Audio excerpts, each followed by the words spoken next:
YouTube, what's going on? Welcome back to the channel. Welcome to the video. Hope you enjoyed the little, whatever that was, seductive intro of me doing random stretches and foam rolling and stuff. But in this video, you and I are going to be talking about stretching, foam rolling, that massage gun thing, and just all things how to recover from your workout and how to prevent injury in your workouts. We're going to first start with the three main ones you saw, the typical stretching, foam rolling, using a massage gun.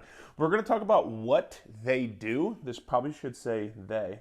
What they do, how often and when you should be performing these modalities, stretching, foam rolling, that kind of stuff.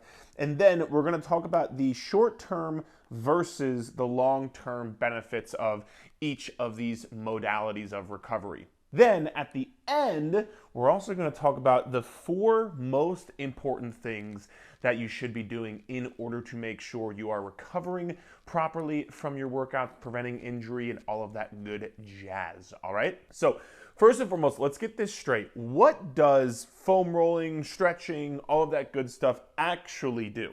And I say actually because most people think if you were to sit there and do your static stretching, that's going to somehow magically break up your muscle tissue. Or if you sit on this foam roller, magically your glute muscles are going to get way less tight and they're going to break up your glute muscles. Let me assure you of something. You are not actually breaking up your muscle tissue or breaking up your muscle fascia by rolling around on a foam roller or stretching. Think about it for a half second. If your muscles were that malleable, that's a good word. If your muscles were that malleable and all you had to do was sit on something hard, that's what she said. So if all you had to do was sit on something hard and your muscles would just start to get broken up, that would be very, very bad for our body. What if you sat down on a hard bench one time? Or what if you sat down on something at a weird angle? Your muscles would just start breaking up? No, that'd be very, very bad. So it's not that when you're doing foam rolling or a massage gun or stretching or whatever it is, you're not necessarily breaking up your muscle tissue. Here's what you are doing. It's going to be a couple of things. First and foremost, if you sit on this foam roller and spend some time on it, you are kind of activating something called your parasympathetic nervous system. You don't even really need to know what that means, but just know that there's two main forms of your nervous system. There's the parasympathetic, which is kind of like your rest and digest, right? That's how your body recovers. That's how your body, recovers from workouts and you're calm. The sympathetic nervous system is your fight or flight. That's where you're going and you're stressed out, your body's at a high stress because it's got to keep you alive, right? So when you do these modalities of recovery, you are turning on your parasympathetic nervous system a tad bit more. The same thing with when you get massages, right? When people give you massages. Again, it's not necessarily that you're breaking up a ton of muscle tissue. It's just you're getting yourself into this parasympathetic nervous system state, which can then allow for things example, more blood flow to your muscles. If you're able to get more blood flow to your muscles, you're then able to, get out inflammation, get out old nutrients, get in new nutrients, get in new blood, which is then going to allow your muscles to recover better. Your muscles quote unquote feel less tight just because, again, they don't have as much inflammation, they hurt less, they're less sore. You're recovering from the muscle damage you put on them through your workouts. And so that's kind of what getting yourself into the parasympathetic nervous system state can do. And that's one of the reasons why stretching, foam rolling, all those kind of things may be beneficial. The second thing is going to be, it can increase some short-term, we're going to touch on this, but it can potentially increase some short-term range of motion. So for example, if you spend 2 minutes foam rolling your quads and your hamstrings and your glutes before a leg day, you might be able to get a little bit more range of motion in those particular muscles. Because again, there's more blood flow and things of that nature, which could either potentially help your workout or it could potentially harm your workout. But we'll get into that a bit later when we talk about the long-term versus short-term effects. But it can improve some short-term range of motion. Now, before we talk about the short-term versus long-term, now that we've covered what they do, like I said, they're not these magical tools that are like all of a sudden going to fix your muscles and they're breaking up the muscle tissue and this, that, and the other. They can help you recover, but I really wouldn't spend that much time foam rolling, stretching, massage gun. Let me kind of break down what I would personally do with all three of those. All right, so when we're first going to talk about like foam rolling, the massage gun, even massages to a degree, I would usually spend about roughly 5 to 10 minutes max on those kind of things, either before your workout, after your workout, or before you go to bed. And the reason I say one of those three is because, again, when you do it before your workout, you may be able to get some potential range of motion increase. And so, if you're foam rolling your glutes and you want some, a potential range of motion increase, you might be able to have that happen for you. If you do it after your workout, remember, you are able to turn on your parasympathetic nervous system state a bit more, which when you get done your workout, you want to transition from the sympathetic nervous system, which is again the fight or flight, which is what you have when you're doing workouts. You want to transition from the sympathetic nervous system into the parasympathetic nervous system as quickly as you can.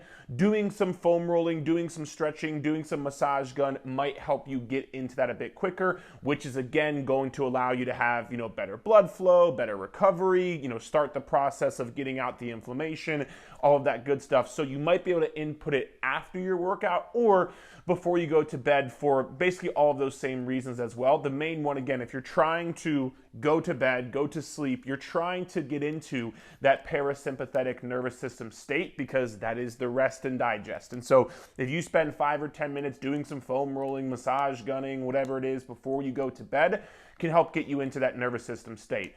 Again, though, 5 or 10 minutes a day. And I would honestly too, I would probably pick one of those. You don't need to do them like all three. You don't need to do before your workout, after your workout, before you go to bed. I would probably just pick one and spend 5 to 10 minutes on it, because can it be beneficial? Sure, it can be beneficial. Is it going to make that big of a difference?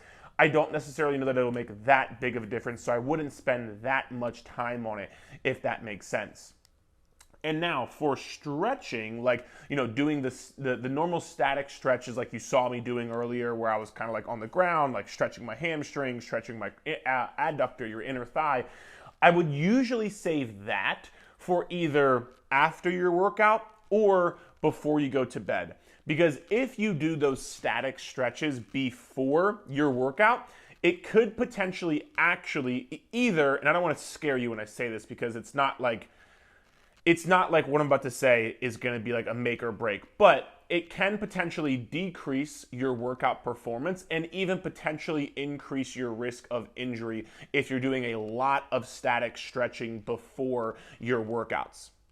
So you don't really want to do a ton of them before your workout. I would leave it for either after your workout or, like I said, before you go to bed, for all of the same reasons that we talked about earlier. And again, doing 5 to 10 minutes, you don't need to spend 30, 40, 50 minutes stretching, foam rolling, all of that kind of stuff. A good solid routine of about 5 to 10 minutes can really help. So that is when to do it and how often to do it. Now let's talk about the last thing, which is going to be the short term versus long term. It'll actually play right into the last part of the video. Okay, you recalled earlier that I said, stretching, foam rolling, all that good stuff might potentially increase your range of motion and might potentially increase things in the short term. This is really important for you to understand. Most people get high off of the feeling of foam rolling. Because if you foam roll, or if you do a stretch, or if you do a massage gun, you're in the moment, you're oh my God, this I can really feel my glutes, oh God, this hurts. You're I'm making those ugly faces. And then, when you're stretching, you're man, I can really feel this stretching. And you might get up and you might feel better. And you're oh man, I can feel I have more range of motion. I can feel it's not as tight. I can feel this, that, and the other. But why do you have to keep doing these things over and over and over? Why do your muscles keep getting tight? Why do you have to keep spending 10, 20, 30, 40, 50 minutes foam rolling to feel better? All of this is because it creates a very short-term response. You are not creating any long-term adaptations. You're not creating any long-term responses. You're just doing the foam rolling or doing the stretching and feeling better in the moment and a little bit after, but you keep going back to getting injured, or you keep going back to like feeling tight in your hips or your quads or your chest or your shoulders or whatever it is. You're not creating any long-term adaptations, which is why I also say you shouldn't be spending a ton of time on this kind of stuff. Can it help? For sure, but you want to spend most of your time on the long-term adaptations, the long-term results that you're trying to see. So you can not only help the issue in the moment in time, but you can keep those adaptations. It's almost like when you get stronger, which we'll talk about in a second. But when you get stronger, it's like, cool, you could lift 10 pounds, and then you can lift 15 pounds, and then you can lift 20 pounds, you can lift 25 pounds. If you keep working out, you'll always be able to lift 10 pounds and 15 pounds and 20 pounds because you got stronger. You made long-term adaptations.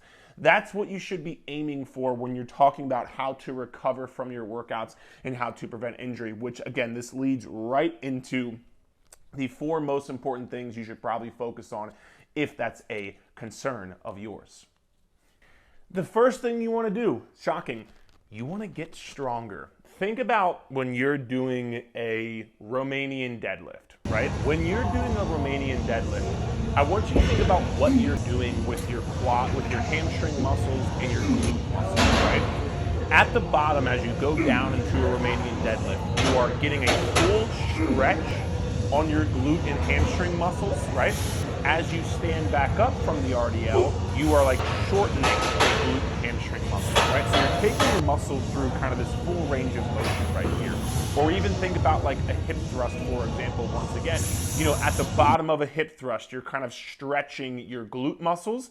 At the top of a hip thrust, you are you are getting into the shortened position, you are squeezing your glute muscles. I'm like trying to combine all these words.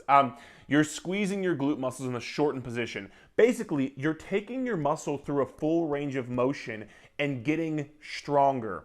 If you want the best way to get the best adaptations and the best long-term adaptations in mobility, in range of motion, in not having tight muscles, the best way you do that is by getting stronger with a proper workout program, taking your muscles through a proper full range of motion, having good form, having control over the weight. This is the best way to recover from your workouts and stay injury free. The really big part there is stay injury free, because if you're, doing a squat, doing a deadlift, doing a shoulder press, doing a row, and you're taking your muscles through a full range of motion and you're strengthening your muscles through that full range of motion, that is the best way to bulletproof your body. That is the best way to prevent injury in your body. And so just be sure the number one thing you want to focus on is getting on a proper strength training program. If you want some help with getting on a proper strength training program, I will link my Clubhouse here below. It has all of my workouts every single month. You have a new workout program, exact reps, exact exercises, exact sets,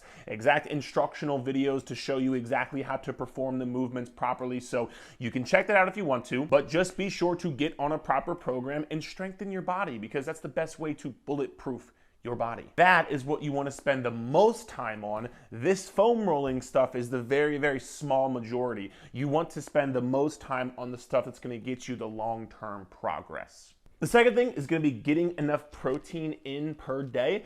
I'm not going to go super in-depth on this one because I've already done a lot of videos here on YouTube about how to eat more protein, how to find your protein goals, so on and so forth. But remember, protein is the only macronutrient that helps build and retain lean muscle mass. And so if you want to make sure, you're preventing injury, you're getting strong muscles, you're properly recovering from your workouts, you want to make sure you're eating enough protein in order to facilitate that recovery, which again is going to help recovery, but also prevent injury as well. The third thing, which again is like not sexy at all whatsoever, but and everybody just blows it off and they just it goes right by their head, but it's sleep. Remember, what did I say earlier? There's 2 types of nervous systems, right? Your sympathetic and your parasympathetic. Really, your parasympathetic nervous system can't really turn on to the most degree until you go to sleep. Because when you're asleep, Your body's not trying to like be alert and keep you alive. When you're awake and going throughout your day and dealing with all kinds of stress, and remember, your body doesn't know whether you're like dealing with stress from work or your spouse, or you're dealing with stress from like you're putting yourself through a workout. It just knows, I got to be on my shit, I got to stay alive, and I got to make sure I can handle this stress. And so your sympathetic nervous system stays on. That nervous system, though, isn't the nervous system that helps promote rest and digest and blood flow and recovery and so on and so forth. So just making sure you get adequate sleep. Please try to get at least 7 hours per night. I know it's hard. I know it's difficult. Parents with young kids, I understand. Kids are waking you up. I don't understand because I don't have young kids, but I understand because I've coached enough people to know. I get it. It's hard. Just really, really, really try to prioritize your sleep as much as humanly possible. That is, like, again, one of the number one ways to recover from your workouts and also prevent injury. Because if you're not sleeping, you're not recovering. If you're not recovering, you're not getting out old blood. You're not getting in new blood to your muscles. If you're not recovering from your workouts, you're going to go into your other workouts that are like up and coming under recovered, which can lead to more injury from bad form or just like improper recovery. So sleep, I know it's not sexy, but it's very, very, very important. And the last one is going to be, please take real rest days. I can't express enough how important it is to take real rest days. What do I mean by real rest days? Listen, you can still be active on the days that you're not like doing your strength training workouts, for example. You could swim, you could bike, you could run, you could play basketball, whatever the case may be. You can do the bike, the treadmill, the elliptical, the stair stepper, rower. I don't care. When I say real rest day, I mean you should not be pushing yourself balls to the walls, super high intensity on your rest days. Like, you going to a HIIT boot camp class, spending 60 minutes with your heart rate at max capacity, that's not a rest day. You doing a spin class on your rest day where your max heart rate is through the roof, that's not a rest day either. You want to actually give your body the ability to rest and recover. If you don't ever do that because all you're doing is pushing yourself, it's the same concept if you were driving your car and you just put your foot down on the gas pedal all day, 24/7, and never took it off. What's gonna happen eventually? Your RPMs are gonna rev so high, your fucking engine is gonna explode. Your body is the same way. You are trying to like just put your foot down the gas pedal. You're not understanding the importance of recovering from your workouts. And remember, there's 3 main stages in your workouts and how you kind of adapt and change your body and get stronger, build muscle, all these things. You put a stress on your body, I'm not trying to flick you off, but you're putting a stress on your body, workouts. Your body recovers from that stress and then it adapts. If you skip the second part, which is the recovery part, you don't get to the third part, which is the adaptation part, which is where you actually create change. And so for all of you out there who think like, oh my God, no rest days, I gotta push more, I gotta do more, I gotta push harder. It's not about pushing harder.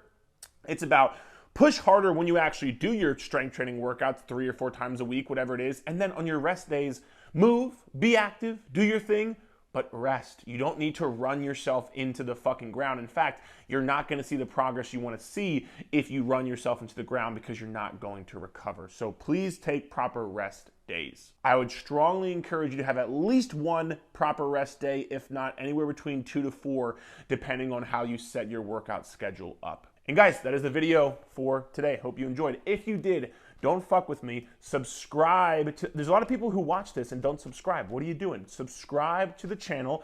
Well, I want you to subscribe. And if you like it, give it a thumbs up and let me know below if this video helped you. Thank you so much for watching, and we'll chat soon.